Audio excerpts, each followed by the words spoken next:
Hi everyone! Ayan, magandang araw sa inyong lahat. Mag-i-start na ako ng vlogging.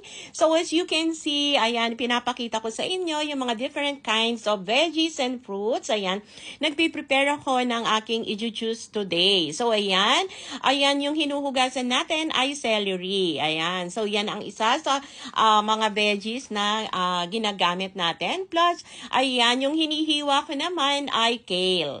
So ang veggies natin ay may kale tayo, may celery, may spinach, meron din tayong carrots, ayan. So, ayan, hinihiwa-hiwa muna natin para hindi mahirapan yung juicer, di ba? Ipiprepare muna natin lahat yung mga veggies and fruits bago natin i-juice para hindi mahirapan yung juicer natin. So, ayun yung carrots. Supposed to be yung apple natin dyan ay yung green apple. Kaya lang wala akong mabili. So, ayan, pineapple naman yan. Ayan, meron tayong lemon. Ayan, as you can see, may lemon dyan. May cucumber. Ayan, di ba? May green grapes tayo and strawberry. So, yan yung combination of fruits and veggies na ginagamit ni Ma'am Shibel. So, ayan. Ilalagay na natin yan sa juicer para ma-juice na siya.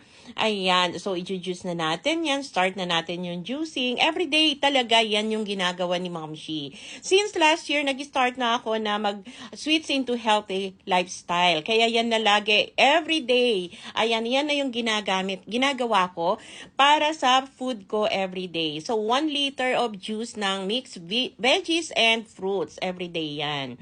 So, ayan, nakapag-juice na ako ng fruit. So, ayan, i-juice na rin natin ang veggies. So, kung gusto niyo na maging healthy living kayo, maging healthy lifestyle ang buhay ninyo, mag-switch kayo into veggies and fruits. Ayan. Kasi ang mga veggies and fruits ay mataas ang phytonutrients, which is maganda yan na panglaban sa cancer. So, ayan, hinahati natin yan 1 liter, hinahati natin 2 glass of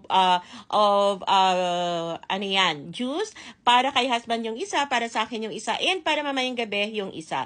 So ayan, pang morning ko lagi ako may avocado, kalahati lang kasi hinahati ko yan para yung half niya para kinabukasan, yung half para ngayon. So nagko-combine ako ng half naman ng ripe mango para magkaroon ng lasa yung avocado. At the same time, nilalagyan ko din siya ng stevia. So, ang stevia na ginagamit natin ay ang galing sa halaman. Dalawang klase kasi ang stevia. Merong stevia na sucralose at meron ding stevia na galing sa halaman. So, ang ginagamit natin ay yung galing sa halaman. Ayan. So, every day talaga ito yung pagkain natin, no?